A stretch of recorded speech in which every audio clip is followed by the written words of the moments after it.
Today, Open Europe interviews Adam Marshall from the British Chambers of Commerce. Coinciding with our new research that calls for the liberalization of the EU services market to reintroduce much-needed growth into the EU economy, Mr. Marshall gives his views. What are the problems facing businesses under the EU Services Directive in its current form? Chamber of Commerce members report to us that there is a single market in goods that is incomplete and a single market in services which really hasn't started. And I think their frustration is borne out because of the fact that we have a services directive on paper that does not really seem to be properly implemented. So members will come back and say, I tried to take advantage of my right to establish my business in another country, only to find requirements for a certain number of directors to come from that country, or for sorts of registration or qualifications that simply aren't available to us here in this country. And the list of barriers goes on. And companies will say that very often their competition in market will find a way to try to prevent their entry. That's a difficulty for us because what we want to see is the Services Directive properly implemented so that British companies, who are good at a lot of this stuff, can actually get out there and trade with the rest of Europe. What would the liberalization of the services market actually do for the EU economy? In terms of the impact of a liberalization of services on the EU economy, we've all seen the impact assessments that show percentage point after percentage point of GDP being added across Europe. And I think that's particularly strong here in the United Kingdom, again, because of the services focus in our economy. We would be a very, very big beneficiary of this.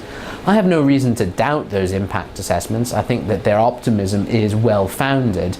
Proper competitive trade of services across borders is likely to generate real benefits. The question is whether it can be realized at a political level. Given that the economic argument is so strong, what are the main obstacles then to creating a single market for services?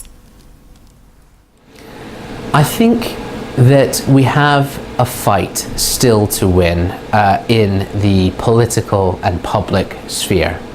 And that fight is convincing both politicians and the public that the single market is the best thing to have come out of the European Union project, certainly from the perspective of business, and that it's in all of our interests to find a way to improve trade in that single market. Considering the difficulties, is this the time for a smaller group of nations to forge ahead under enhanced cooperation and create a single market for services?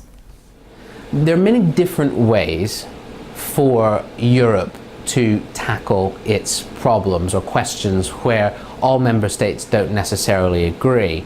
Enhanced cooperation is one of those ways, and quite frankly, given the impatience that you see in the British business community for the Services Directive to be properly implemented, enhanced cooperation could be a route forward.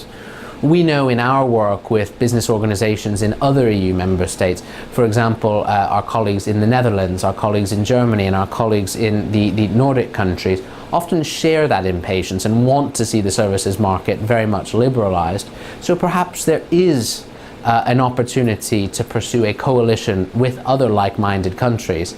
Clearly, we'd want to see that operating at EU 27 level, if at all possible, because we want to see the biggest possible market for services companies both in Britain and across Europe.